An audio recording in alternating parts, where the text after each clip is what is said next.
नमस्कार दोस्तों, आज की यह जानकारी उन सभी लोगों के लिए बहुत ज़रूरी है जिनका किसी भी बैंक में अकाउंट है। चाहे आपका खाता एसबीआई में हो, पीएनबी में हो, कैनरा बैंक में हो, एचडीएफसी बैंक में हो या फिर किसी भी सरकारी या प्राइवेट बैंक में हो। अगर आप अपने खाते से नियमित तौर पर पैसे जमा करते हैं या निकालते हैं तो अब थोड़ा सतर्क रहने की ज़रूरत है। दरअसल इनकम टैक्स डिपार्टमेंट ने अब बैंक ट्रांजैक्शन को लेकर कुछ कड़े नियम लागू कर दिए हैं। पहले लोग इन बातों पर ज़्यादा ध्यान नहीं देते थे, लेकिन अब हालात बदल चुके हैं। आपके खाते में कितना पैसा आ रहा है, कितना जा रहा है, हर चीज़ पर नज़र रखी जा रही है। इसलिए इन नियमों को समझना हर अकाउंट होल्डर के लिए ज़रूरी हो गया है। इस वीडियो में खास तौर पर हम बात करने वाले हैं आपके सेविंग अकाउंट की ट्रांजैक्शन लिमिट के बारे में। बहुत से लोग आज भी इस बात से अनजान हैं कि अगर उन्होंने तय सीमा से ज़्यादा लेन देन कर लिया तो उन्हें सीधे इनकम टैक्स का नोटिस मिल सकता है, और यही छोटी सी गलती आगे चलकर बड़ी परेशानी में बदल सकती है। क्योंकि अगर एक बार इनकम टैक्स विभाग की तरफ से नोटिस आ गया तो आपको अपनी हर छोटी बड़ी ट्रांजैक्शन का पूरा हिसाब देना पड़ेगा। पैसा कहाँ से आया, क्यों आया, कहाँ खर्च हुआ, हर चीज़ का जवाब और सबूत देना होगा। और अगर आप संतोषजनक जवाब नहीं दे पाए तो भारी जुर्माना भी लग सकता है, जो कि कई मामलों में 300% तक पहुंच जाता है। इसलिए पहले से सावधान रहना ही सबसे बड़ा तरीका है। इसी वजह से आज की इस वीडियो में हम आपको 5 से 6 ऐसी ज़रूरी ट्रांजैक्शन लिमिट के बारे में बताएंगे जिनके बारे में हर व्यक्ति को पता होना चाहिए, चाहे उसका बैंक कोई भी हो। अगर आप इन लिमिट को समझ लेते हैं और उसी हिसाब से अपने लेन देन को संभालते हैं तो आप आसानी से इनकम टैक्स विभाग की नज़र से दूर रह सकते हैं और किसी भी नोटिस से बच सकते हैं। इसलिए वीडियो को अंत तक ज़रूर देखें ताकि कोई भी ज़रूरी जानकारी मिस ना हो। और अगर आप चाहते हैं कि ऐसी ही काम की और ज़रूरी जानकारी आपको आगे मिलती रहे तो चैनल को सब्सक्राइब जरूर कर लें और इस वीडियो को अपने दोस्तों और परिवारों के साथ भी ज़रूर शेयर करें। अब आगे बढ़ते हैं और समझते हैं उन ज़रूरी नियमों को जो इनकम टैक्स डिपार्टमेंट ने आपके सेविंग अकाउंट से जुड़ी ट्रांजैक्शन के लिए तय किए हैं। तो दोस्तों, 1 अप्रैल 2026 से नया वित्तीय वर्ष शुरू हो चुका है। आसान भाषा में समझे तो फाइनेंशियल ईयर का मतलब होता है 1 अप्रैल से लेकर अगले 31 मार्च तक का पूरा समय। इसे समझना आपके लिए इसलिए ही ज़रूरी है क्योंकि सरकार ने इसके पूरे नियम बदल दिए हैं। इस पूरे वित्तीय वर्ष में आपके सेविंग अकाउंट से जितनी भी कैश निकासी या कैश विड्रॉल होती है उस पर इनकम टैक्स विभाग ने एक सीमा तय कर रखी है। अगर आप इस लिमिट से ज़्यादा कैश निकालते हैं तो आपका ट्रांजैक्शन हाई वैल्यू में आ सकता है और आपको नोटिस मिल सकता है। इसका सीधा मतलब है कि अब बिना सोचे समझे ज़्यादा कैश निकालना सही नहीं है।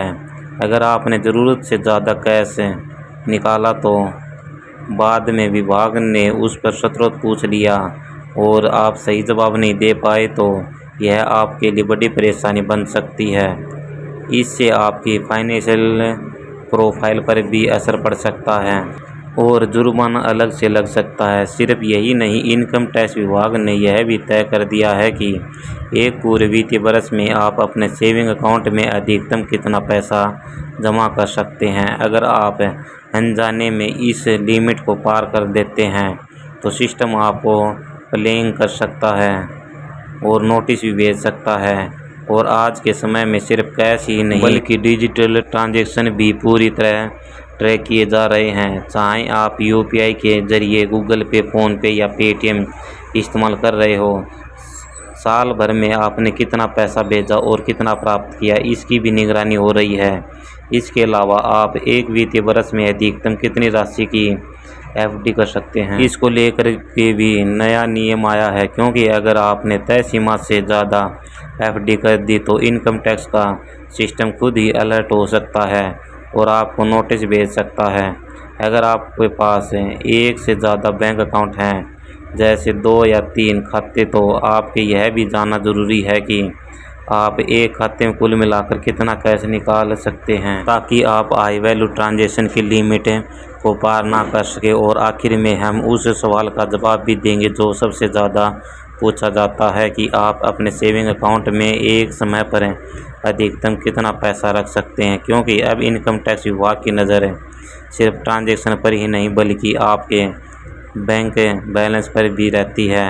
अगर आपके खाते में ज़्यादा रकम पड़ी है और उसका सही स्रोत नहीं बताया जा सकता तो नोटिस आना तैयार है। तो चलिए दोस्तों, अब इन सभी पॉइंट्स को एक एक करके आसान भाषा में समझते हैं, ताकि आप पहले से तैयार रहें और किसी भी परेशानी से बच सकें। तो दोस्तों, सबसे पहले बात करते हैं यूपीआई ट्रांजैक्शन की। आज के समय में लगभग हर कोई गूगल पे, फ़ोन पे या पेटीएम जैसे ऐप का इस्तेमाल कर रहा है।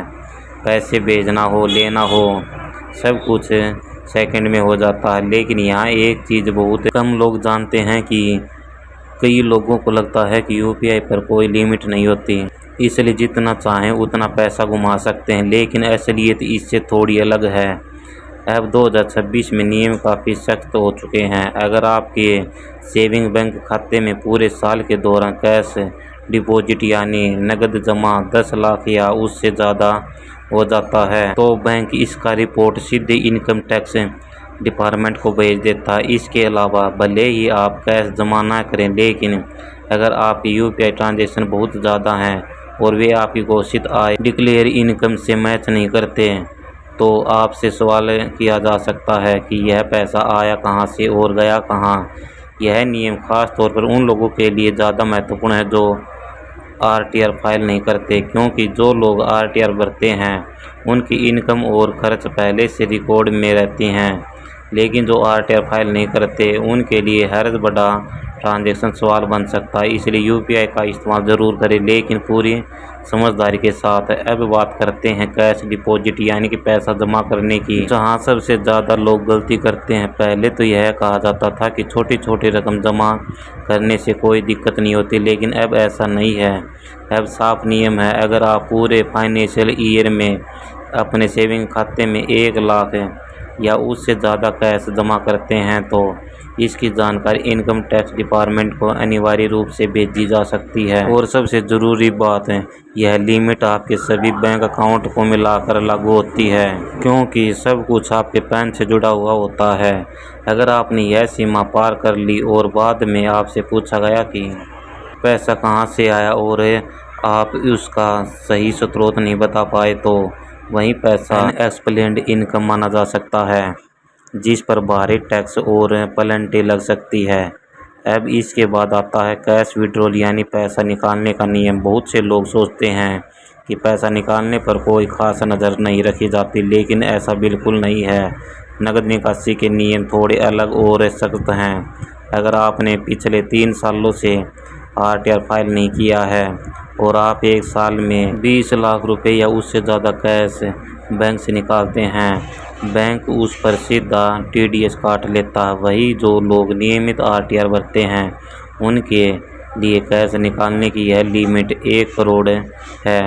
इसके अलावा अगर आपको करंट अकाउंट है तो एक साल में 50 लाख या उससे ज़्यादा कैश निकालने पर हाई वैल्यू ट्रांजैक्शन मानकर उसकी रिपोर्ट विभाग को भेज दी जाती है। कुछ लोग यह सोच लेते हैं कि अलग अलग बैंकों से पैसा निकालने पर बच सकते हैं, लेकिन आज के समय में ऐसा संभव नहीं है, क्योंकि पैन और आधार और बैंक अकाउंट सब लिंक होते हैं, जिससे हर ट्रांजैक्शन ट्रैक हो जाती है। हालांकि इनकम टैक्स डिपार्टमेंट तुरंत नोटिस नहीं भेजता, कई बार 2 से 3 साल बाद भी नोटिस आ सकता है। अब एक और बड़ा नियम समझ लीजिए जो बहुत कम लोगों को पता होता है। अगर आप किसी एक व्यक्ति से एक दिन में 2 लाख रुपए या उससे ज़्यादा कैश लेते हैं तो यह नियमों के बिल्कुल खिलाफ है।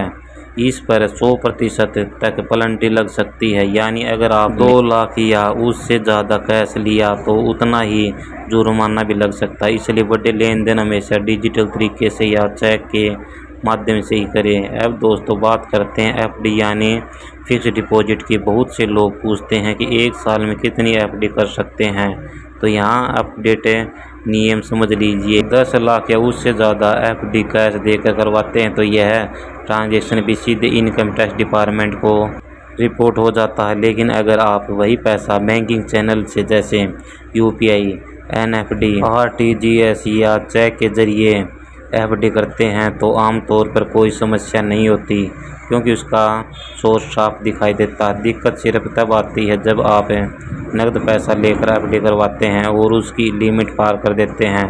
तो दोस्तों, अब बात बिल्कुल साफ है, 2026 में बैंकिंग पहले जैसी नहीं रही। हर बड़ा ट्रांजैक्शन रिकॉर्ड हो रहा है और छोटी सी गलती भी बड़ी परेशानी बन सकती है। अगर आपको यह जानकारी काम की लगी हो तो वीडियो को लाइक ज़रूर करें, अपने दोस्तों के साथ ज़रूर शेयर करें। धन्यवाद। मिलते हैं किसी और वीडियो में, तब तक के लिए धन्यवाद। Bye bye.